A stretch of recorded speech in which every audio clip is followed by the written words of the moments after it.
Assalamualaikum warahmatullahi wabarakatuh. Alhamdulillahirabbil alamin wassalatu wassalamu ala asyrafil anbiya'i wal mursalin wa ala alihi wa sahbihi ajma'in. Allahumma shalli ala sayyidina Muhammad wa ala alihi wa sahbihi wa barik wasallim.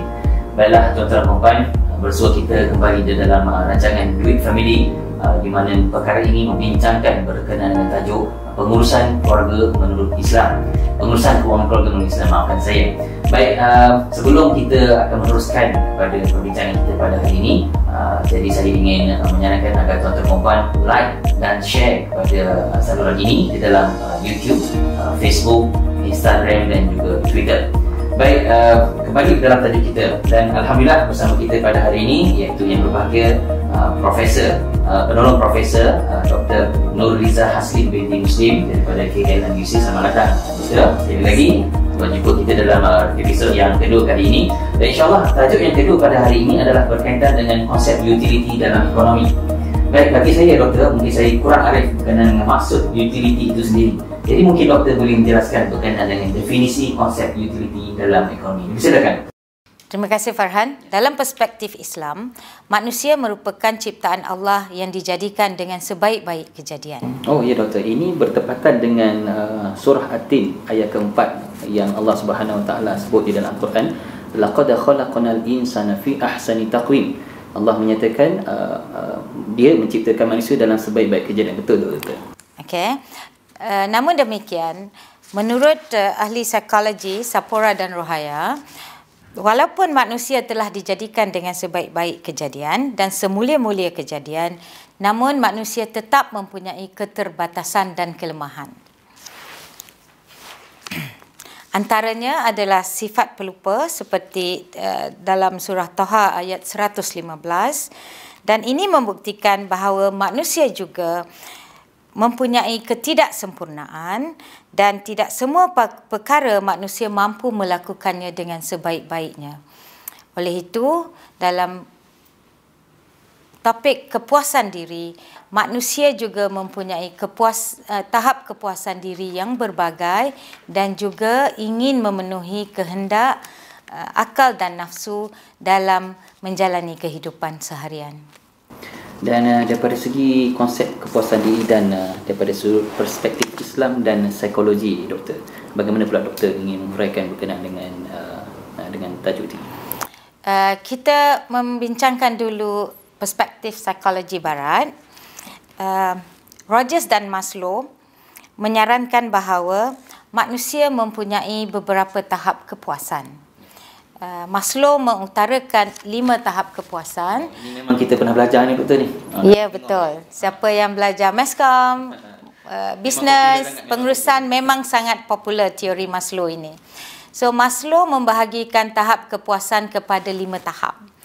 Tahap yang pertama adalah tahap kepuasan fisiologi, iaitu manusia mesti memenuhi kehendak fisiologi mereka, iaitu secara paling asas makanan dan tempat tinggal beserta pakaian.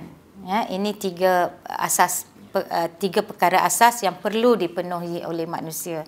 Jika perkara ini tidak dipenuhi, maka manusia akan berusaha untuk mencapainya secara halal ataupun tidak halal.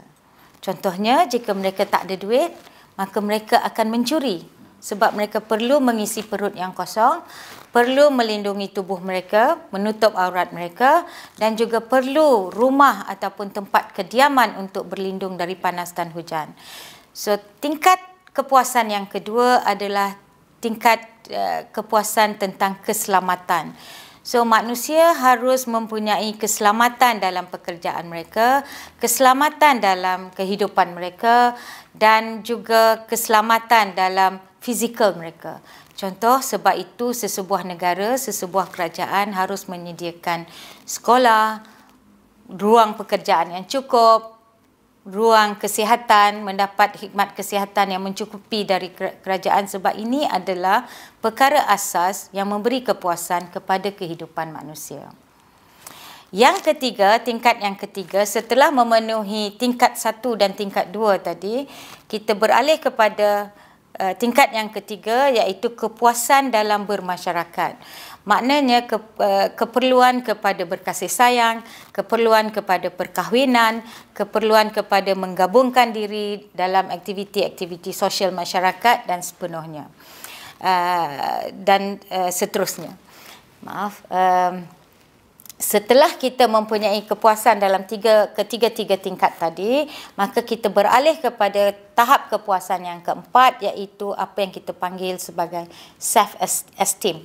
Self-esteem ini bermaksud kita akan mendapat pengiktirafan dalam masyarakat, dan pengiktirafan yang paling mudah untuk kita perolehi adalah dengan meningkatkan kelayakan diri kita, iaitu dari segi pelajaran. Mendapat sijil-sijil kelayakan seperti ijazah, sarjana, dan yang paling tinggi adalah mungkin kedoktoran.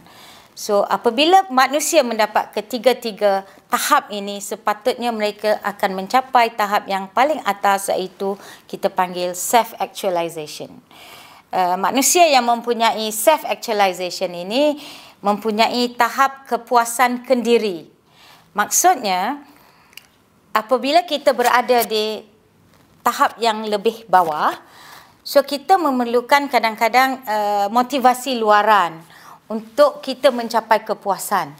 Contohnya, sebab kita berada mungkin di tahap pekerjaan yang lebih rendah, contoh bukan cuma hanya kaki tangan sokongan dan sebagainya, kita akan meningkatkan harga diri kita dengan material. Contoh kita pakai handbag yang mahal, kasut yang mahal, supaya orang memandang kita sebagai seorang yang berada dan mulia. Tetapi kalau kita mencapai tahap self-actualization tadi, kita tidak perlukan lagi motivasi luaran. Disebabkan keadaan dalaman kita sendiri telah menyatakan kepada kita bahawa kita ada segala-galanya di dunia untuk meletakkan diri kita di tahap tahap yang lebih tinggi dalam masyarakat.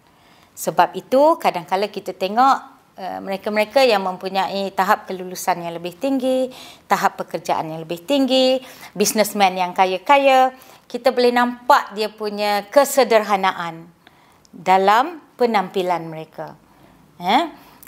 Saya sangat tertarik dengan penampilan Menteri Keuangan kita dalam rancangan Money Matters baru-baru ini. Beliau hanya memakai jeans dan t-shirt putih dengan blazer yang ringkas, tetapi masih menampakkan keintelektualan beliau dan kematangan beliau dalam perkara yang dibincangkan pada hari itu. So ini adalah anjuran Maslow yang mengatakan bahawa manusia akan mencapai tahap self-actualization bila mereka berpuas hati dengan apa yang ada pada diri mereka. Dan mereka tidak perlukan pujian orang lain untuk meletakkan mereka di sesuatu tahap.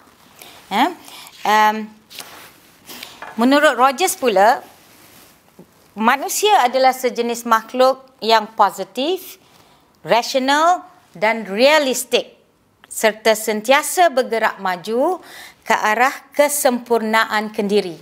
Kesempurnaan kendiri tadi yang self-actualization tadilah. Namun demikian, dalam perspektif Islam, manusia mempunyai keterbatasan dalam mencapai kesempurnaan.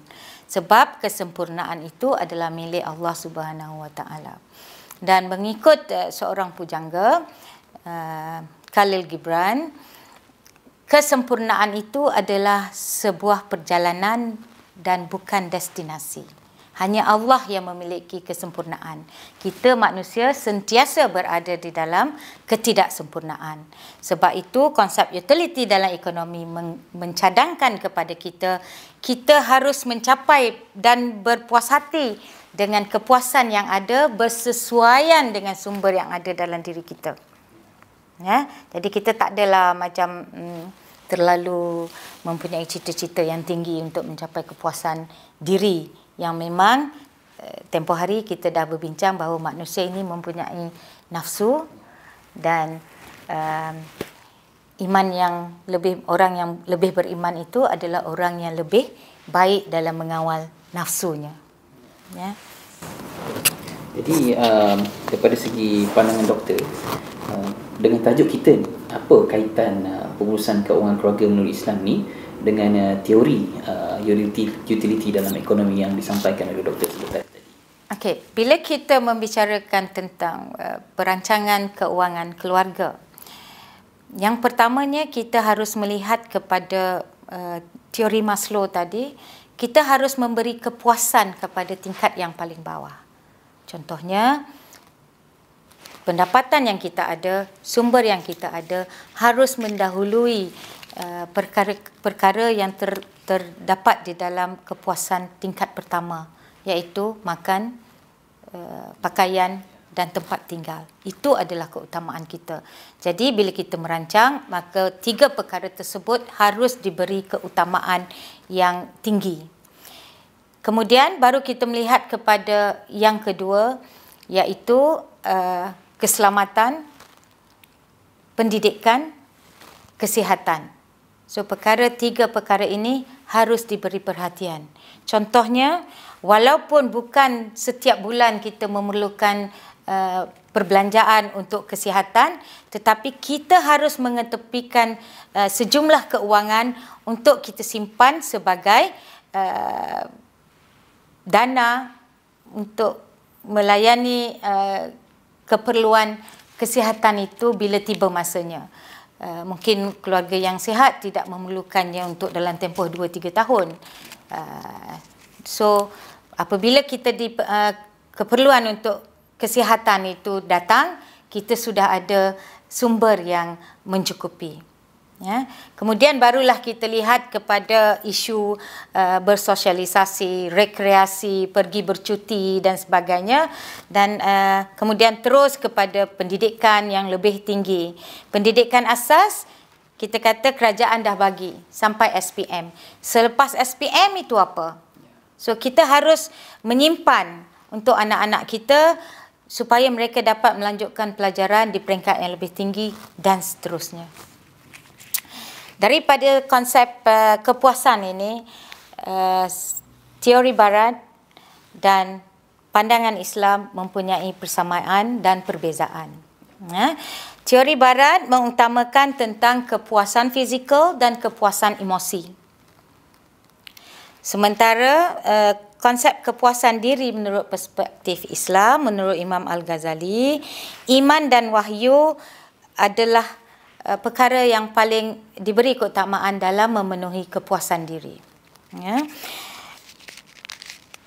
Walaupun kita mempunyai sumber yang banyak, yang melimpah ruah, namun menurut perspektif Islam, kita harus mengutamakan kesederhanaan dalam kita berbelanja supaya kita mempunyai lebihan untuk menginfakkan harta kita ke jalan Allah dan juga membantu golongan-golongan yang berkeperluan. Saya rasa itu lebih baik jika kita amalkan dalam kehidupan kita. Selain melayan kehendak dan nafsu kita terhadap duniawi, kita juga harus memikirkan tentang saudara-saudara kita yang tidak bernasib baik supaya kita dapat membantu keuangan sumber yang berlebih melimpah ruah yang ada dalam kehidupan kita, kita dapat kongsi dengan orang lain. Betul, menurut pandangan doktor yang telah berikan sebentar tadi dan juga merujuk kepada kedua-dua sumber, iaitu daripada perspektif Islam dan juga daripada psikologi manusia. Saya fikirkan kedua-dua sumber yang telah diberikan oleh doktor ni sememangnya perlu diketahui oleh kita semua. Sama ada kita ni orang Islam ataupun bukan Islam, perlu mengetahui kedua-duanya. Dan kita sebagai orang Islam ni ialah kita ada guideline kita, garis panduan kita, di mana seperti yang doktor sebut tadi, apabila kita dah ada harta yang lebih, apalah salahnya, dan inilah dianjurkan dalam Islam, supaya kita bersedekah, infakkan harta kita ke jalan Allah, membantu orang-orang yang memerlukan, terutamanya dari segi asnaf dan sebagainya. Dan apabila doktor menyebut berkenaan dengan anak-anak kecil kita, contohnya bila orang yang ibu bapa lah khususnya kurang pendapatan untuk menyara anak untuk pergi ke sekolah yang lebih tinggi, Mungkin daripada awalnya anak tersebut apabila dah melalui kesamaan persekolahan, ibu bapa dah planning untuk menabung sedikit demi sedikit secara bulanan, secara konsisten. Dan ini bukanlah katakan ini secara tak langsung akan memberikan kelebihan kepada mereka dan juga kepada anak. Betul doktor? Betul. Sebab apabila dah besar nanti, simpanan yang telah disumbangkan secara tetap dalam tabung itu lama kelamaan membantu dia masa untuk pergi ke universiti, untuk pergi ke sekolah yang lebih tinggi tarafnya dan sebagainya. Jadi secara tak langsung daripada segi itu kita dah ada backup untuk anak-anak yang nak belajar. Ini kadang-kadang kita bila kita tengok anak-anak ni pandai, memang intelijen lah, walaupun dalam keadaan keluarga yang agak sedikit miskin. Tapi malangnya apabila tidak ada kewangan yang cukup, kita tak mampu nak menghantarnya ke sekolah yang lebih baik atau pergi ke institusi pengajian. Jadi saya fikirkan ibu bapa khususnya, memanglah tajuk ini pun bertepatan dengan pengurusan kewangan keluarga melalui Islam, perlulah memikirkan apakah masa depan mereka dan juga anak-anak. Dan saya fikirkan doktor telah memberikan perkongsian yang begitu menarik di dalam rancangan kita pada hari ini, iaitu episod yang kedua doktor ya, iaitu konsep utility dalam ekonomi. Saya nak sebut utility daripada awal tadi, saya tersasul saja. Dan alhamdulillah doktor telah memberikan perangan yang banyak, especially terutama dalam teori Maslow. Ingat sekali lagi mengimbau zaman-zaman dulu belajar di universiti doktor. Baik bagi doktor, sebelum kita mengakhiri perbicaraan kita pada hari ini, suka saya untuk memetik kata-kata Allah di dalam Al-Quran, di dalam surah Al-Furqan ayat yang ke-67 yang bermaksud, dan juga mereka yang diredai Allah itu ialah yang apabila membelanjakan hartanya tiadalah melampaui batas dan tiada bakhil kedekut, dan sebaliknya perbelanjaan mereka adalah betul sederhana di antara kedua-dua, iaitu cara boros dan bakhil itu. Jadi itulah firman Allah di dalam Al-Quran yang begitu jelas menunjukkan kepada kita bahawa kita berbelanja mengikut kepada kesederhanaan yang telah doktor sebutkan tadi. Semoga dengan rancangan ini dapat memberikan kelebihan kepada keluarga khususnya doktor ya, agar keluarga dapat berbelanja secara berhemah dan juga berjimat-jimat. InsyaAllah tuan-tuan dan puan, seperti saya telah maklumkan sebentar tadi, awal tadi, jangan lupa untuk like and share kepada Facebook, Twitter, Instagram dan juga YouTube Perkim Kebangsaan. InsyaAllah berjumpa kita di episod yang seterusnya. Sekian, Assalamualaikum warahmatullahi wabarakatuh, dan terima kasih kepada doktor.